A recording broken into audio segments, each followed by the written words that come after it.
Welcome to the show, everybody. I don't want to jinx anything, but the camera's working. For the people on the podcast, the camera didn't work yesterday. Great to see you. We got a lot to jump into today. Some of my favorite words in sports. Think about your favorite things in sports, favorite things to hear, like Game 7, something like that. Sudden death, hey, curling's on. Your favorite things that you've ever heard. And pitchers and catchers report, in this instance, to Clearwater, Florida. Oh, man, it's a symphony. I absolutely love it, especially when there's snow on the ground up here, which if you haven't known, you looked at the window. There's snow on the ground, and it's been the longest we've had snow on the ground, I think, since 2010. I think this is the longest period of time where it snowed, then didn't, but yet there was still snow.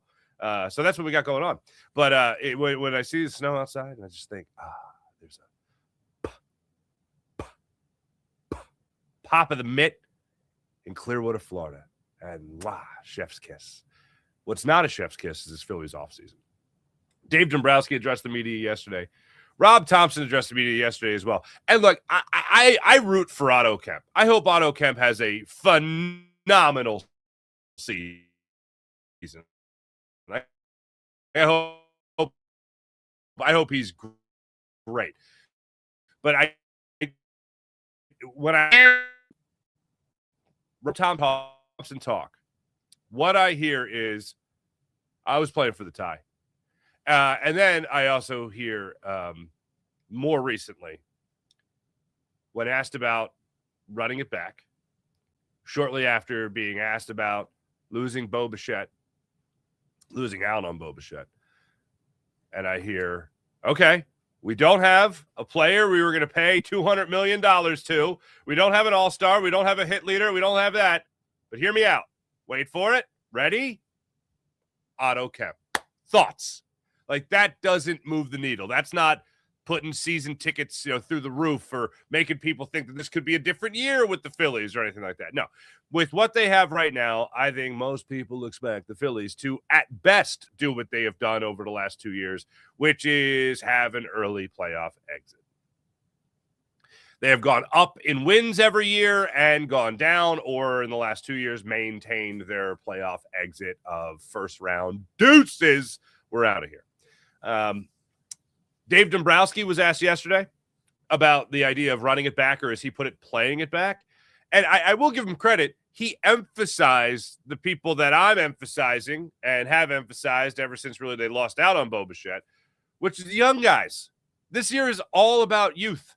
I would love to say that Bryce Harper is going to come into this season and say, chip on my shoulder. I'm pissed off because I was told I might not be elite. And he wears the shirt that says not elite while taking batting practice in the offseason. I want the idea of an extra motivated Bryce Harper. I love the idea of having Don Mattingly on the bench there to help with anybody else other than Kevin Long that can help with a hitting slump or something like that. But I'm done. I've given up. I've given up on the idea that Bryson Stott can hit 300. I've given up on the idea that Alec Boehm can hit 25 to 30 home runs. Give it up. I'm out. JT Realmuto is going to have a month and a half stretch where he's, oh my God, incredible. And the rest of it, meh. But he'll handle the hell out of the pitching staff, that's for sure. So when I look at this season, there's the obvious change. Adolis Garcia in right field. Get more into that right field spot in a second. But, all right, be a major change to this team. I look at JP Crawford. I did it again. Justin Crawford in center field. Let me see Justin Crawford in center field. Let him be a guy that can hit 300 at the big league level. Can he hit 290? Can he get 280? Can he give you a Gold Glove caliber center field spot? Not asking too much, right? Of a rookie? No, of course not. But this is what we're depending. Can Andrew Painter help this rotation at least through however long it's going to take to get Zach Wheeler back? These are all the things that I'm thinking about as this Philadelphia Phillies season approaches, as pitchers and catchers report, as the full squad's going to be down there on Monday. These are all the things that I've been thinking about, mainly the entire offseason, even more so after the Phillies lost out on Bo Bichette, and he went to the Mets. So we'll get a little bit more into that conversation. 76ers have a huge game tonight against the New York Knickerbockers. The Knicks lost last night in overtime, 137-134 to the Indiana Pacers. That was a wild one. Landry Shamet in overtime, unfortunately, couldn't come up with the winner at the free throw line. Karl Anthony Towns did come up with the game-tying free throws at the end of regulation to force overtime. But the Knicks are going to be coming off a back-to-back, an overtime loss to the Indiana Pacers tonight. So I look forward to seeing what the Sixers can do against them.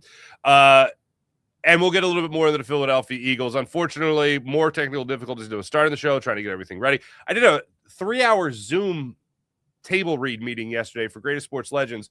No camera problem. Thought we were fixed. Woke up this morning. Hey, fix me. And we're doing another early taping of Locked On 76ers at 7:30. So I apologize for the expedited show.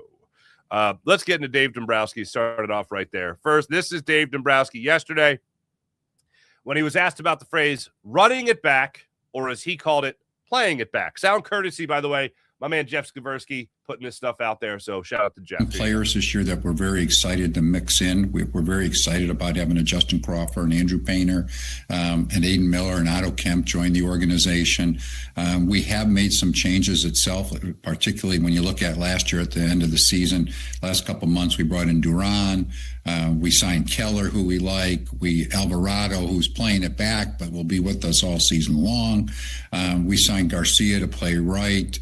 So, I mean, I think you're juggling, always trying to have the best club that you possibly can. And like for me, for example, the best way I could look at, and I would say to people, you say, well, playing it back. Well, let's just say for the sake of playing it back, you didn't want to play it back. And I've made the comment to people I know that if we left those winter meetings and we hadn't signed Schwartz back and he signed somewhere else, I wouldn't have felt very good about that and we wouldn't have been running it back.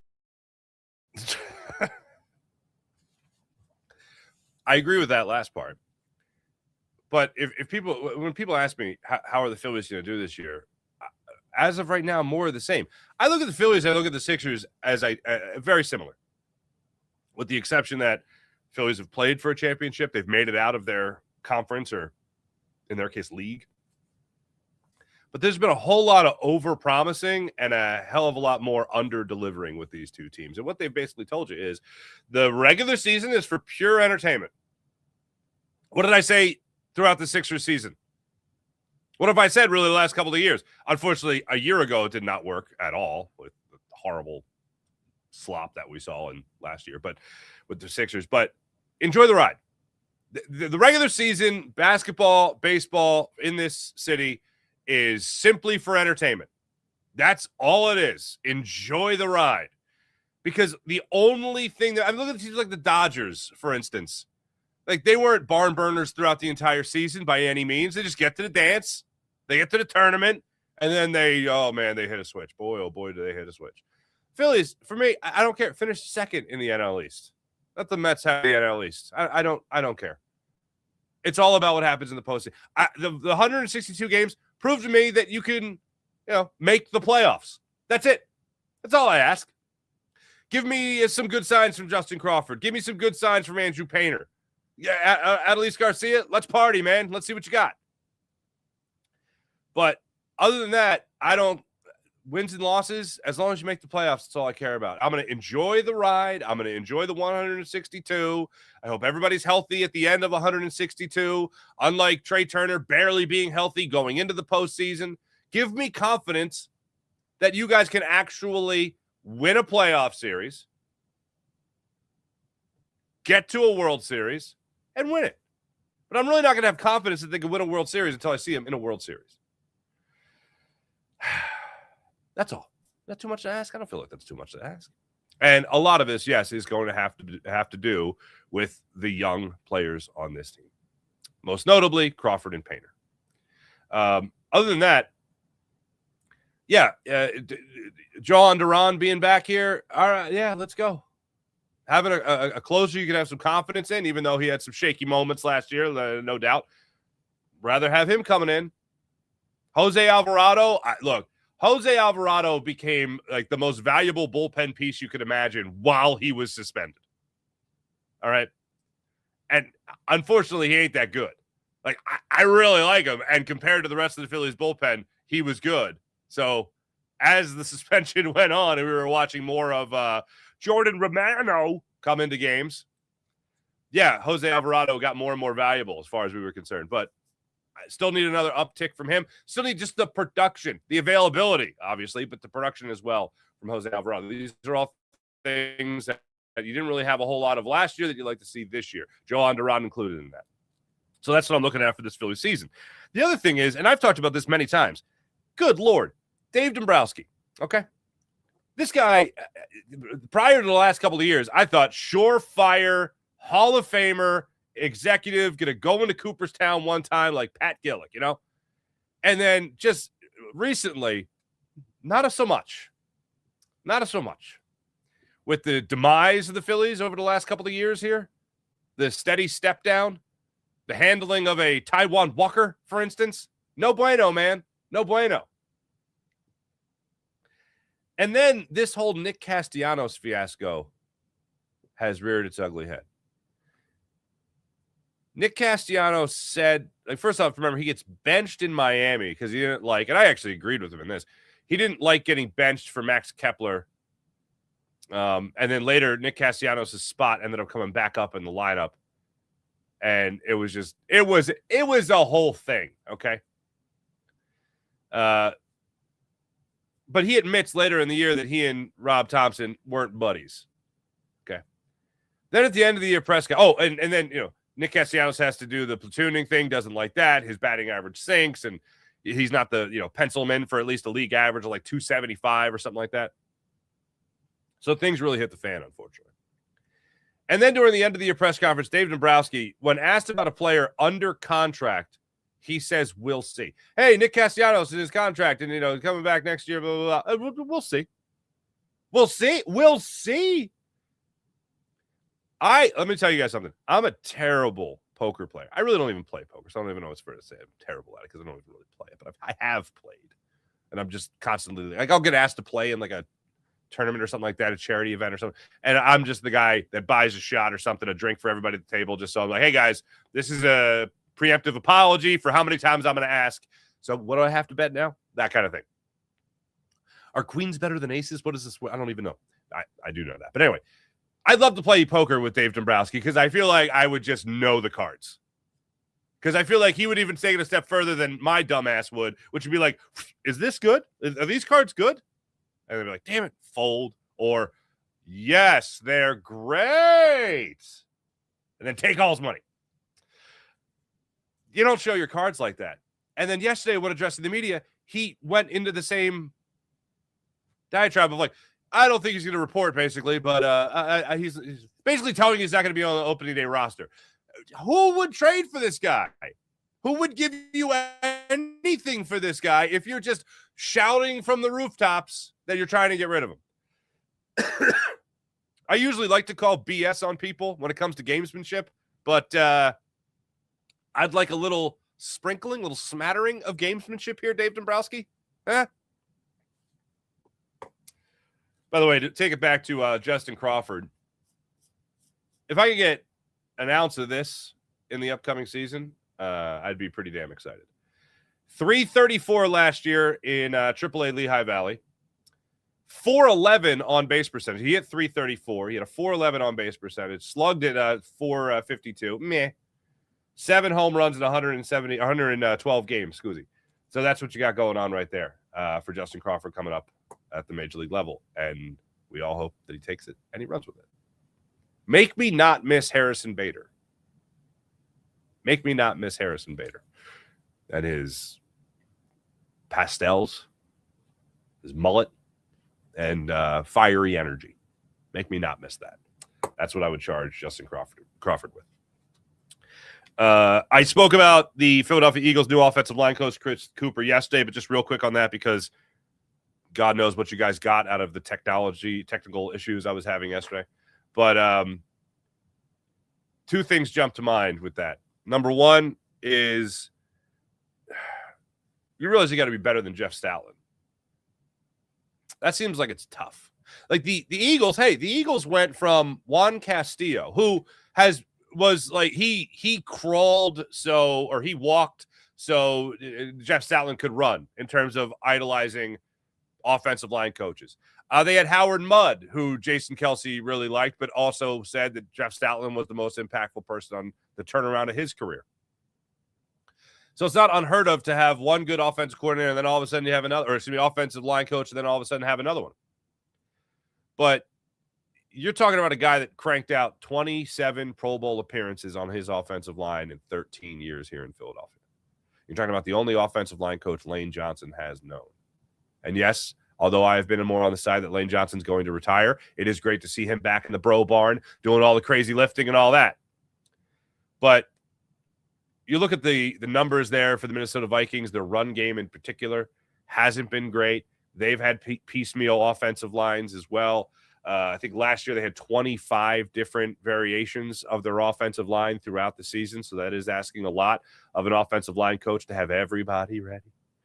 The Eagles had their fair share of mash units on the offensive line as well. I mean, let's just think about the first game of the season. You lose Lane Johnson, Matt Pryor comes in, then Fred Johnson. Like, that's 3 different iterations of your offensive line. Boom, in one shot. Is Chris Cooper going to be up to the task of training whoever is going to be on that offensive line and training the new guys?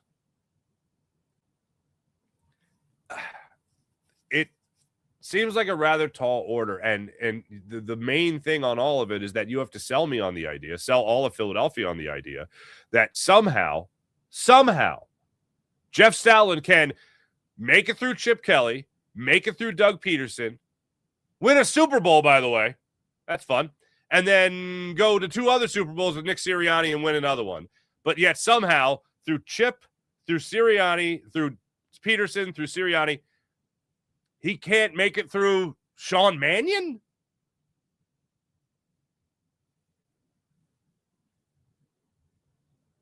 The old expression, please explain, and show work. Because this makes no sense to me, all right? I even mentioned the name Aaron Moorhead yesterday, Eagles wide receiver coach. He is being retained, as is running back coach Jamal. I'm blanking on his last name. Not Crawford. Anyway, Singleton. So that's who the Eagles are keeping that part of the offensive staff. So that was a concern for me. But they have brought in a new passing game coordinator under Sean Mannion. They have brought in a new offensive line coach, and they have brought in a new run game coordinator. 2 of those 3 are all under Sean Mannion, or could be easily looked at as Sean Mannion hires. All right, all the eggs in that basket. Basket that's never been there before, but all right, here we go. Grizzard has called plays, Mannion hasn't. Mahaffey has been a run game coordinator, so he's got experience doing that. Sean Mannion has not been an offensive coordinator. Chris Cooper has been an offensive line coach for 4 years in Minnesota and also a former player. Okay, similar to Sean Mannion. So he's at least been in the position, Chris Cooper. Sean Mannion has not been in the position. He's leading the charge. Okay. Not only does Sean Mannion need to be right, not only does Chris Cooper need to be right, but Howie Roseman, Jeffrey Lurie, Nick Sirianni, you better be right as well. Because if not, I think after this year it gets blowed up. No question about that. Excuse me. Sixers are at tonight, 7:30 start time. Like I said, they're getting the Knicks off another back-to-back. That's a 7:30 start time tonight in South Philadelphia. Sixers return from their 3-2 road trip to take on the Knicks in South Philadelphia tonight. Joel Embiid expected to be back and ready to go. Knicks are coming off that overtime loss against the Pacers tonight, as I mentioned earlier. This is a huge statement game for the Sixers. They have really struggled coming back from road trips this year. I think they're 2-3 in their first game from road trips, 2 or more games. This is obviously a 5-game West Coast swing. They've had a night to settle in their beds and all that. I'd like it tonight if I didn't have to see 18 minutes of Kyle Lowry. I'd like to know that tonight. So there you go.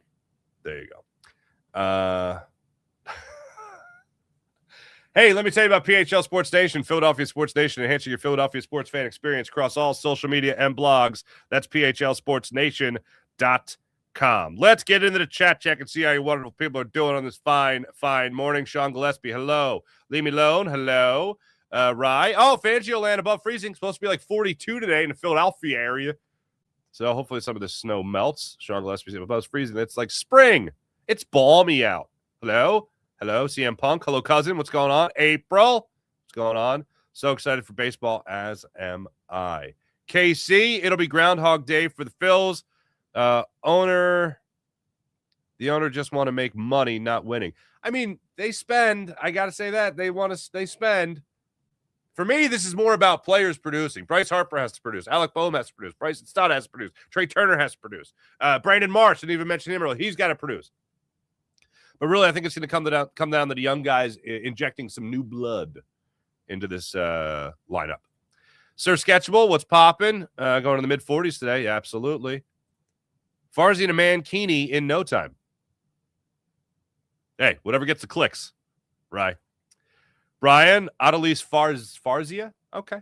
Adelise Farzia, the only capable of hitting 40 bombs in 160 Phillies postgame shows. Thanks, bro. Thank you, Sir Sketchable. Look forward to doing that again. Lori destroying a Super Bowl winning team like the great Jerry Jones. Not going there just yet. Is there a correlation between the Eagles drafting subpar wide receivers and having awful wide receiver coaches? From Cully to Greg Lewis to Moorhead. Was Cully the last one before Greg Lewis? Greg Lewis was a while ago. Oh, man, him and Nelson Aguilar on the sidelines in Seattle. Oh, that was fun. I don't know. AS? I'll have to look at that a little bit closer. Hey, the Wings are coming off a win, all right? Apologize for the shortened show today. It took me a while to get the kinks worked out here with the technical stuff. The Sixers are obviously no longer on the West Coast, so we'll be back to more of our normal late start time as opposed to a 7 o'clock start time this week. That much I guarantee. Next week, Tuesday, Wednesday, Thursday, no Farzy show. I'll be taping Greatest Sports Legends then and now. Probably pre-recording Locked On 76ers and airing that later in the day. So just wanted to let you know tomorrow's schedule. Thanks for listening. Thanks for watching. You guys are great as per usual. Back with you guys tomorrow at an earlier start time. So there you go. See you guys then. Bye.